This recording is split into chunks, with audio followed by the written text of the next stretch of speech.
Well, this is one of two guitars that Matt shipped up from South Carolina, and I gotta say, Matt, this is like a textbook example of how to package a guitar for shipping. When I finish the guitars and pack them up to send them back, I'm going to do a video on exactly what you use to get these things ready for shipping, because for anyone else that's shipping stuff up, for Teo from Texas and Trevor actually from Texas as well, two more Texas customers, this will give you the best example possible on how to pack. There's the tremolo bar in there in a felt bag covered and held in place with this packaging. Anyway, beautiful job. And I will pack it exactly as you had packed it. I have stressed this before for anyone that's shipping guitars. You don't want to package it too tight. You want the actual case to be able to shift ever so slightly within the carton, so that the guitar in the case actually never gets a direct hit, because it's got room to move a little bit. Both of these cartons arrived in mint condition, so I don't think there was any problems at all as far as transport. God, I always love this sort of cream Strat. It's a top mount tremolo system. This is unusual. Input jack on the face, just master volume, master tone. 5-way switch, I would imagine, yeah. Okay, so we'll get this one on the bench. I'm going to take that other one out too, so that we're kind of looking at both of them side by side. This is the second guitar of the two that he shipped up. So I thought I would start right at the beginning and give you kind of a front row seat on exactly how we package these.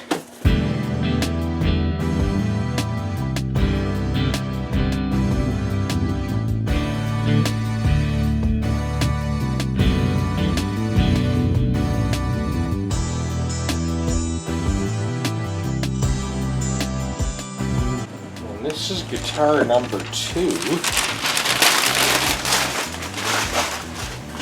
Same deal again. Beautiful job of packaging.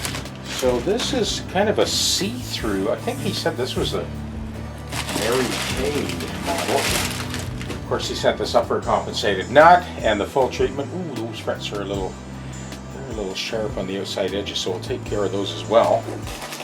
And as always, you get a step-by-step. So we're going to work that glue in there, get that saturated.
That's much better. We'll let that sit overnight and we'll tackle both these Strats in the morning.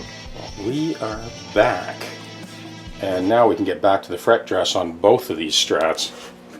The fact that I can kind of feel a little bit of a lip here tells me that the rosewood has actually shrunk a little bit. So all I'm doing, got a tongue depressor here and some French polish. And we're just kind of touching that up, and that'll do it. Okay, now we can put our fret guard back on and get on with the rest of this job. You know, it's funny, Matt had mentioned that there were notes kind of choking out at the top end, you know, when he went to bend. And I'm sure that lifting fingerboard had something to do with it.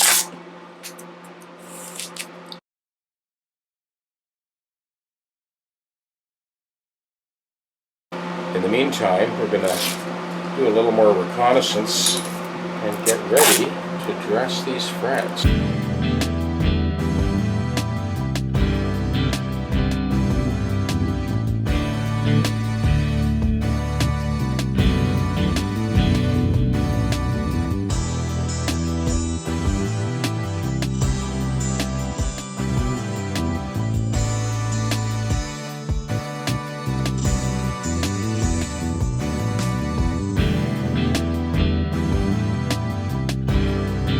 So you were just looking at the self-adjusting radius gauges that I made for both of these Strats, and seeing as we're doing them in tandem, we'll now move them both to the next stage.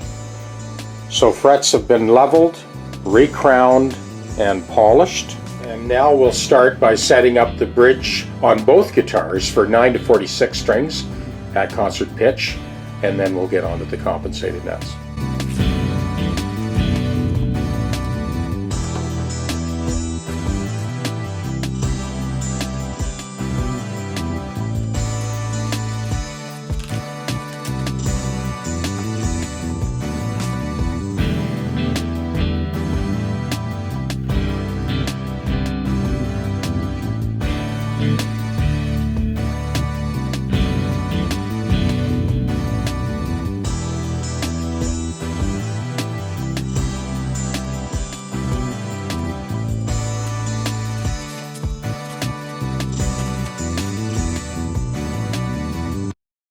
Well, it looks like we got trouble in paradise. I've seen this before. I'd put money on it. This is exactly why they got rid of this bridge, because if you look closely, you'll see that the return wind of the string is kind of sitting like a clump at the focal point on the saddle. And the A string, well, it just barely makes it too. But as soon as that return wind touches a focal point, that's when pandemonium breaks loose. The D string is okay. The natural diameter of the string is resting at the focal point. The G string, although the natural diameter is resting at the focal point, well, this return wind is holding the string up and away from the saddle a little bit. So that may be an issue as well. So there's a couple of different issues that can occur in this case scenario.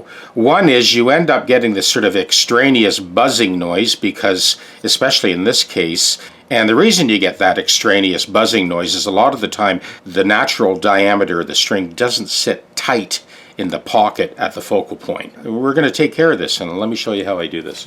As you can see, I've put an extra ball end, slipped it over that string. We'll try that and see if that gives us what we need.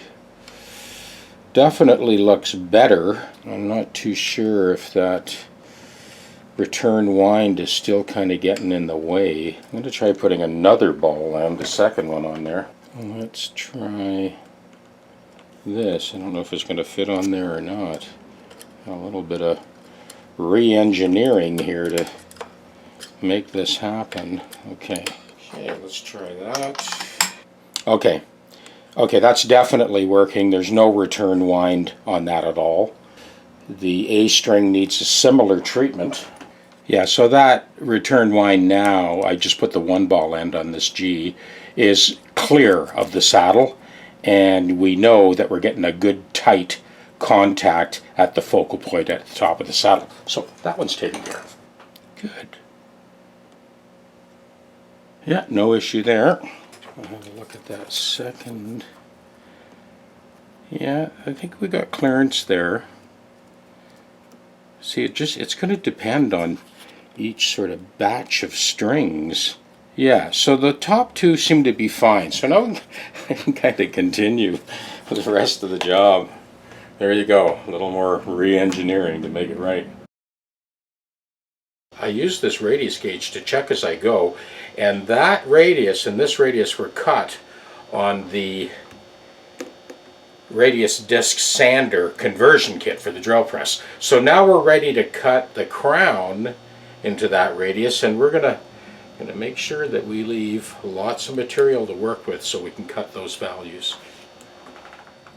So we now have our crown radiused and you can see that leading edge is the next thing I'm going to cut. Again, back to the radius disc sander.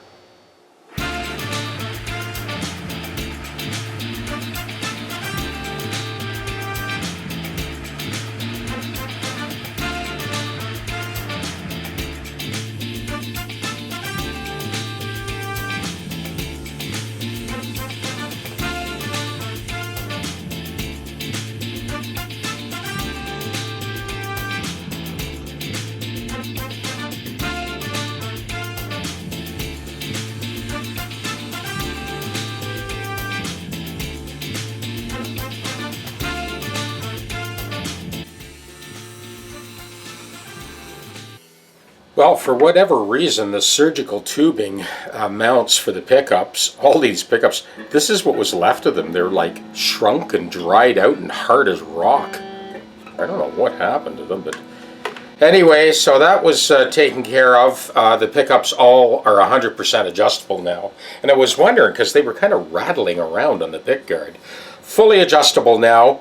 So the intonation at the bridge, the curvature to match the fingerboard, and the trem bar, I worked it a little bit to get it so it's just a little more comfy to play. I've got it so that the customer can just leave it on the guitar, spin it out of the way like so, put it in the case, be able to close the case, and it's always there for the taking. And of course we've got a compensated nut. Let's take a look at that.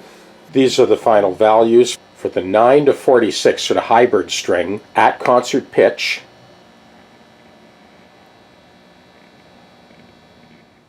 Okay, here is the Rosewood fingerboard Strat, the top mount bridge. So we've got our nut blank fitted. We use the original nut to trace the string spacing onto the replacement compensated nut, and we're now over to the knuckle vise. Well, because we just finished that 9 to 46 compensated nut for the other Strat, we're kind of doing the same thing again now for this one. 9 to 46 at concert. I'm starting with a 16th thou just to keep the centers on track. You can see I've left that nut shelf really thick, way thicker than it needs to be. So we've got a little bit of room to play around.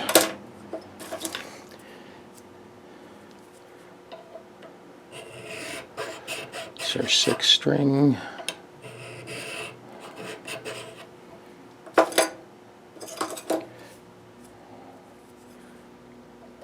Fifth string, 36 thou.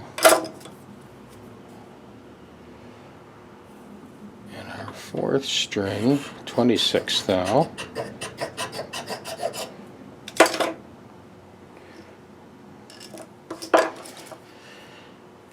And 16 thou for the 3rd. I can use the same thing for the 2nd and 1st string as we get them lined up.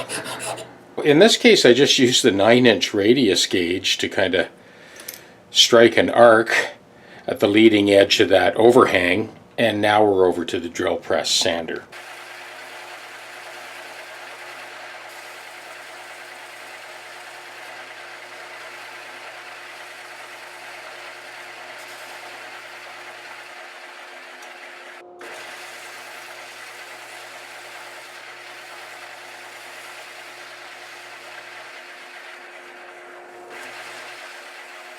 Okay, so our next step is to notch the strings into place and get to work on that string spacing.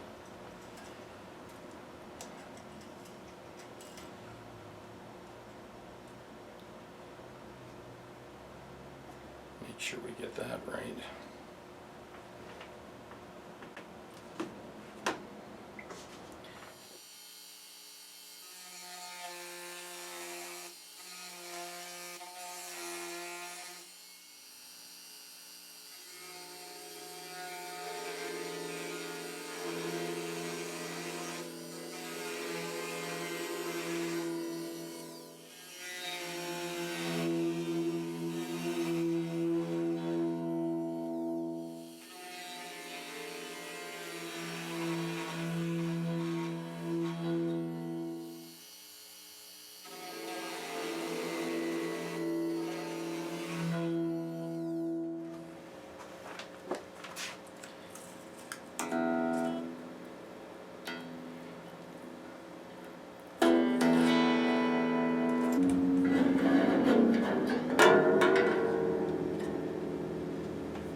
Well, there's the top load Strat compensated nut. Also 9 to 46 a concert pitch. So just give you one last look at that bridge. This is the one where we had to put the extra ball ends, slip them onto the string to pull the natural diameter of the string back so that the contact point on the saddle touched only the natural diameter of the string.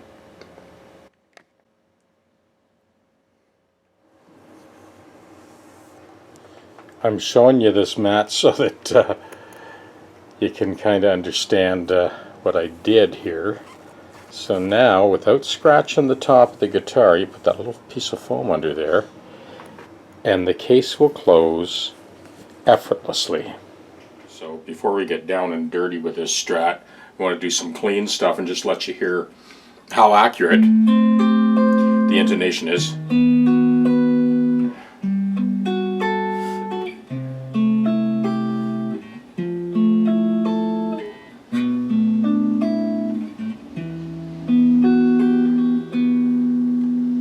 So I've recorded that progression, and this is what I'm playing over top.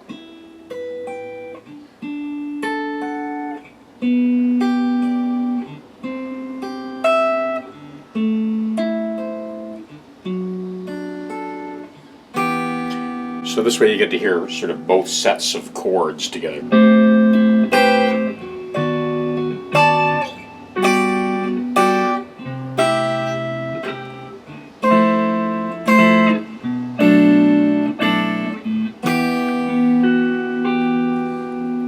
Still in clean mode here. I'm going to let that play and just cycle through the 5 positions.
So this is my ME25 with some type of harmonizer. I think it's thirds.